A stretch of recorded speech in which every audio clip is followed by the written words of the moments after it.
I'm Elena, and my brother Mark has always dared me to go places no one else would. Tonight, the dare led me to an empty apartment in the middle of the city, a place where shadows moved on their own and whispers spoke my name. I thought I'd be brave, but what I didn't know was that I would never be alone again. It started as an ordinary evening, the kind that felt safe and familiar, yet beneath that comfort, something unsettling stirred.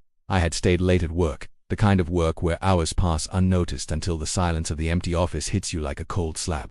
By the time I left, the streets were deserted, the streetlights flickering like weak candles trying to hold back the night. I told myself not to worry, that it was just another normal walk home. But the air felt heavier than usual, thick with a damp, metallic smell that made my stomach churn and my skin prickle. My footsteps echoed loudly against the pavement, louder than they should have. At first I thought it was simply the emptiness of the streets, but then I heard it. Another set of footsteps, slow, measured, keeping pace with mine.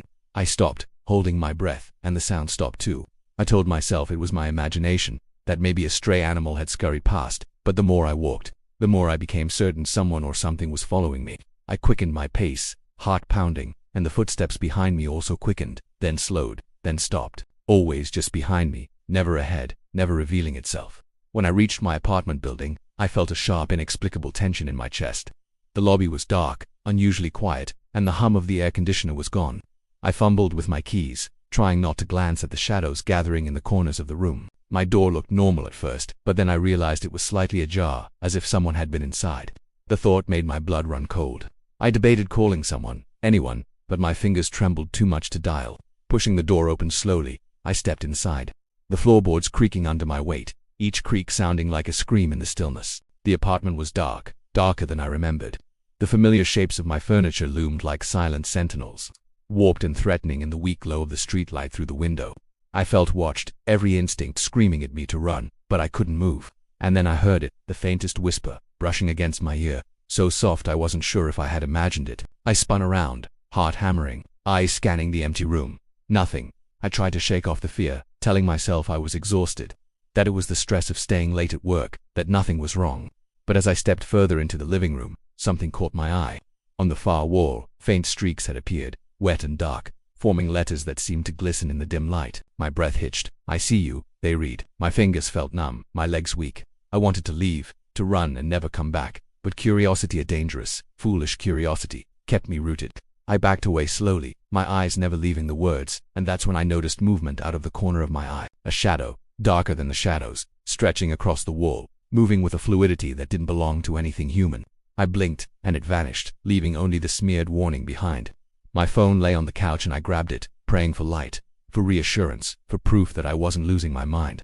But the screen only flickered once before dying, leaving me in the oppressive darkness. I stumbled toward the bedroom, needing safety, needing light, needing anything to convince myself I wasn't being hunted. The hallway seemed endless, stretching farther than it should. My ears picked up sounds that made my blood freeze, soft breathing. A shuffle behind the bedroom door, like someone pacing just out of sight. My hand shook as I reached for the doorknob. The lock clicked as if in response to some unseen command, and when I pushed the door open, I saw nothing but my bed, perfectly made. I exhaled shakily, thinking I might have been imagining things. But then I noticed another streak of dark, glistening letters along the wall near my dresser. They were smaller this time, hurriedly scrawled, "Not alone." I froze, my heart pounding so hard I feared it might explode. The shadows in the corners of the room seemed to thicken, creeping closer, though nothing moved. I wanted to leave, to run, but every step felt heavier, as though the darkness itself was pressing against me, rooting me to the spot. And then I heard it, unmistakable this time, a slow, deliberate scratching coming from the closet. My chest tightened, a cold sweat running down my back. The whispering grew louder, curling around my ears, incomprehensible but full of menace.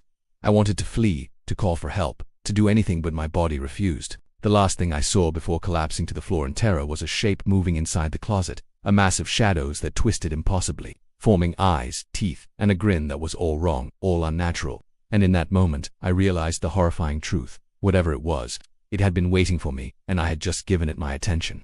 Sleep was impossible. My mind refused to rest. Every creak and groan of the apartment amplified into something monstrous in the darkness. I stayed huddled under the blanket, listening to the silence, or what I thought was silence. Every few seconds, I could hear faint movements, the floorboards shifting outside my bedroom, soft scraping sounds coming from the walls, whispers curling through the shadows. I tried to convince myself it was the building settling, the wind through the cracks. My imagination, but deep down, I knew better. Hours passed, or maybe only minutes. Time lost all meaning. The whispers grew louder, almost forming words, but whenever I strained to listen, they disappeared, leaving only a cold emptiness in their place. My phone lay on the nightstand, dead, its screen black. No signal, no messages, nothing. It was as if the apartment had swallowed every connection to the outside world, leaving me utterly alone. Then I noticed it. Footprints. Faint muddy impressions on the floor leading from the doorway toward the living room. My heart froze. They weren't mine, and they weren't normal.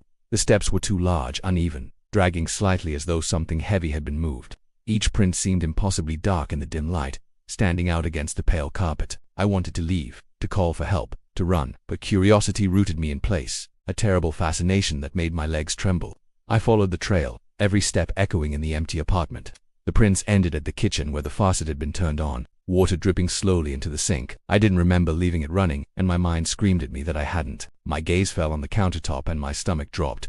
Dark, sticky smears ran across the surface, forming shapes that seemed almost like faces twisted, snarling expressions pressed into some invisible material. They appeared alive, shifting slightly when I looked away and back again, though I knew it was impossible. I stumbled backward, panic rising, and nearly tripped over the chair in the dining area, which had been moved from its usual place. Every object in the apartment seemed wrong, subtly altered as if the room itself had decided to toy with me.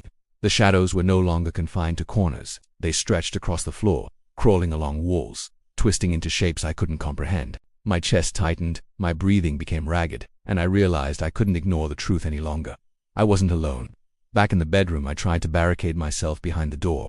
I pushed the dresser against it, yanked the chair into place, but the feeling of being watched only intensified. The whispers turned into faint voices, murmuring in a language I didn't understand but somehow felt in my bones. They knew me, they had studied me, and I had no way to escape their gaze. Then came the tapping, slow, deliberate, against the window. At first I thought it was a branch brushing the glass, but the pattern was too regular, too purposeful. Tap, tap, tap, pause, tap. My skin crawled. The sound seemed to come from inside the room rather than outside. I didn't dare move, didn't dare look. My own reflection stared back at me from the darkened window, but there was something off, something that didn't belong. The reflection twitched, the eyes shifting in ways mine could not, and for a moment, I thought I saw a shadow lean against the glass, just beyond my reach. My mind raced with every possibility, each more terrifying than the last. Had someone broken in while I slept? Was it a ghost? Something far worse. Fear coiled around me, squeezing so tightly I could barely breathe. I wanted to scream, but no sound came out. It was as though the apartment itself had stolen my voice, leaving me helpless to watch the horrors unfold around me. Hours passed, or maybe it was minutes, before exhaustion finally overtook my fear. I collapsed onto the bed, shivering, heart hammering. Even then, sleep was not relief. Every time I drifted into a shallow doze, the whispers returned, urgent now, insistent, circling my head, repeating words I could not understand but felt in the marrow of my bones. And then I saw it, a shadow, larger than any human, stretching across the ceiling, descending slowly toward me. Its shape was fluid, impossible, with long thin limbs that bent at unnatural angles. It paused just above me, and I could feel its gaze burning through the darkness, drilling into my mind. The air grew colder, thicker, pressing against my chest. I tried to move, tried to scream, but I couldn't. And then the closet door creaked open. A soft, wet, dragging sound echoed through the room, coming closer, closer, until it stopped just at the edge of the bed. My heart raced, my body frozen in terror, and in the quiet I heard it. The faintest whisper, almost tender, almost intimate, brushing against my ear, repeating a single horrifying promise. I'm here. By the third night, I had stopped pretending I could ignore what was happening. The apartment no longer felt like my home. Every corner, every shadow, every object carried a silent threat. I had tried to convince myself that I was imagining it, that sleep deprivation and fear were making ordinary things terrifying. But I couldn't deny the scratches on my arms, shallow yet deliberate, as if someone or something had traced me while I slept. I remembered no movement, no struggle, yet the marks were unmistakable, and the metallic sting lingered for hours. I avoided mirrors, windows, anything that might reflect what shouldn't exist. Every reflection I had glimpsed in the past nights had been wrong-twisted, subtle, as if the world itself were skewed around me. And then I realized the shadows were no longer just shadows. They moved when I wasn't looking, creeping across walls, crawling along the ceiling. Sometimes, I swore I saw shapes crouched in corners, too thin, too tall, limbs bending in ways that made my stomach turn. The apartment had begun to feel alive, a predator with walls, floors, and ceilings that seemed to close in when I wasn't careful. Times, I would hear soft whispers coming from the vents, curling around my ears, almost coaxing me into standing still, into surrendering. Objects shifted subtly, chairs leaned at odd angles. My shoes were sometimes moved from where I left them, doors left open that I was sure I had shut. It was all deliberate. It was all meant to terrify me. One night, I woke to find the bed empty. I had fallen asleep fully clothed, yet every blanket and pillow had been moved, leaving me exposed on the mattress. The temperature in the room had dropped sharply, my breath misting in the air. I felt eyes on me, but when I looked around, nothing moved. The only sound was the quiet drip of water from the kitchen faucet, though. I hadn't touched it, and the faint, irregular tapping coming from the closet. I forced myself to investigate, heart hammering, legs trembling. The closet door was slightly ajar. I reached for it slowly, my hand shaking as though I were touching fire. When I pulled it open, I expected something monstrous to leap out, yet it was empty. Empty, but not. I could feel it, a presence so thick it pressed against my chest, an invisible weight that made each breath painful. A shadow flickered just beyond the reach of my flashlight beam, twisting and recoiling whenever I tried to focus. My phone had begun to act strangely too. The screen would light up on its own, illuminating messages I hadn't typed. Words like "look," "alone," and "here" would flash for a fraction of a second before disappearing. I couldn't show anyone. I couldn't prove it. No signal, no Wi-Fi, nothing but darkness and static. Every attempt to reach the outside world was swallowed, as though the apartment had erased it, isolating me completely. By midweek, I had stopped leaving the bedroom at night entirely. I barricaded myself in, covering mirrors, shutting doors, turning lights on and off in a desperate attempt to regain control. It didn't help. The whispers found me even there. They grew louder, more urgent, circling my mind with words I couldn't comprehend. Yet I understood them all: the same threats, commands, promises. They were teaching me something, showing me that I was no longer free. Then came the scratching inside the walls. Slow at first, almost imperceptible, then growing louder, deliberate, as if claws were tracing the very structure of the apartment. I could feel it beneath the floorboards, in the ceiling, inside every piece of furniture. It wasn't just around me. It was inside me, pressing against my skull, crawling under my skin. I tried to block it out, but every breath made it louder, every heartbeat made it closer. I had stopped using the mirrors, but one night, in a brief, unavoidable glance at the bathroom reflection, I saw it, my face, but not quite mine. My eyes were darker, sunken, my mouth stretched in a grin I had never made, and in the corner of that reflection, a figure crouched tall, thin, impossibly bent, staring at me with eyes that glowed faintly in the darkness. I turned away quickly, my heart pounding so hard I feared it might explode, yet when I looked back, the reflection had returned to normal, leaving only the metallic taste of fear in my mouth. The most terrifying part was the realization that it wasn't just observing me. It had learned me, memorized my routines, my fears, even my thoughts. It anticipated my movements, echoed my heartbeat, mirrored my every decision. I wasn't alone. I had never been alone. The apartment had claimed me, and whatever lived there wasn't planning on letting me go. And as I lay in bed, frozen and trembling, I felt it again, closer than ever, brushing against the edge of my mind. I could hear it whisper my name, softly, almost lovingly, and yet there was nothing human in that voice. It promised I would stay, forever. And I realized with a cold certainty that, whatever it was, it had already won. By the fourth night, I had stopped pretending I could handle this. The apartment no longer felt like mine. Every creak of the floorboards, every sigh of the walls, every flicker of the lights made my stomach twist with terror. I couldn't trust anything anymore, not the shadows, not the reflections, not even the silence. The presence had grown bolder, closer, like it was circling me, watching me from just beyond perception. Sleep had become a distant memory, replaced by a constant state of dread, waiting for it to strike again. I tried to leave, desperate for fresh air, for safety, for proof that I wasn't trapped in a nightmare. But each time I reached the door, it slammed shut with a force that rattled the walls. I tried unlocking it, forcing it, even kicking it, but it was as if the apartment itself had become a living thing, refusing to let me go. Panic clawed at my throat. I realized then that this wasn't random, it wasn't chaos, it was deliberate. The apartment wanted me here. It had chosen me. Objects moved on their own. Chairs tipped over. The TV flickered to life on static, showing faces pressed against the screen that twisted and screamed silently. My shoes were rearranged in patterns I couldn't understand. Even the bed shifted while I slept, leaving me in positions I hadn't moved into myself. I stopped trying to fight it. Every time I tried to resist, I felt the walls press closer, the air thicken, as if the building itself was suffocating me.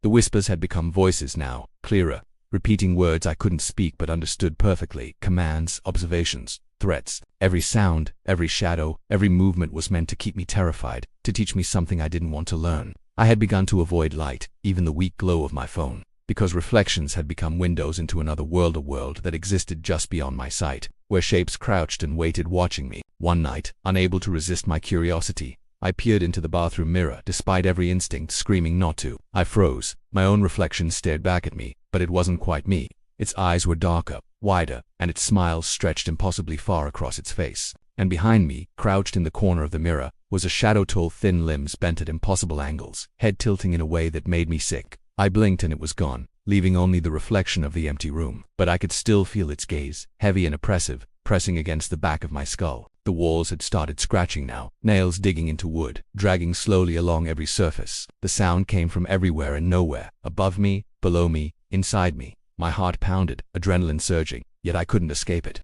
Every step, every breath, every blink made it louder, as if it was feeding off my fear. I had stopped trying to sleep altogether, huddling on the bed with the lights on, trying to convince myself that if I stayed awake, it couldn't get me, but I knew the truth. Then, the air shifted. The room went colder, heavier, almost tangible. The shadows lengthened and curled, and I realized it wasn't just around me, it was inside me, part of me, burrowing into my thoughts, pressing against my mind. I could hear a soft breathing, wet and raspy, behind the walls, in the floor, inside the very space where my body sat. It was learning me, memorizing every twitch, every flinch, every sound. By midnight, the apartment had become a cage. I barricaded the bedroom door, stacked furniture against it, even tied the locks with cords, but the presence didn't care. I could hear it moving just beyond the threshold, pacing, whispering, breathing, laughing softly with a voice that sounded almost human but wasn't. It knew I was listening. It wanted me to hear it. I could feel it smiling, knowing the terror it had planted in me. And then it spoke directly. Its voice no longer just whispers. "You belong here." The words weren't loud, but they vibrated in my chest, shaking me to the core. I fell to my knees, hands clutching my head, wishing I could disappear, wishing I could wake up. But this wasn't a dream. I knew it wasn't a dream. It was real. That night, I realized something worse than fear. I wasn't just being haunted, I was being broken. The apartment was teaching me something I didn't want to know, shaping me, reshaping my mind, my perception. I was no longer just a resident. I was a prisoner, a subject, a part of something that had existed long before I moved in. As I lay there, trembling, too terrified to breathe, the closet door creaked open on its own. A shadow slipped out, stretching toward me, dissolving into the room. And in that final moment before exhaustion overtook me, I understood with absolute clarity. The presence wasn't just watching anymore. It was inside me, and it was patient. By the fifth night, I had stopped moving through the apartment altogether. Every step, every glance, every sound seemed to awaken something deeper, something older, something that had been waiting for me long before I arrived. The air was thick and cold, pressing against my skin like water, suffocating and heavy. The shadows had grown larger, darker, more patient, waiting for me to make a mistake. I no longer dared to leave my bedroom, to look into mirrors, to glance at windows. The only safe place was the center of the bed, where I huddled, shaking, clutching my knees to my chest, trying to make myself small enough to disappear. The whispers had become almost constant now, filling every corner of my mind. Words I couldn't understand, words I didn't want to understand, but I felt their meaning as if it had been carved into my brain.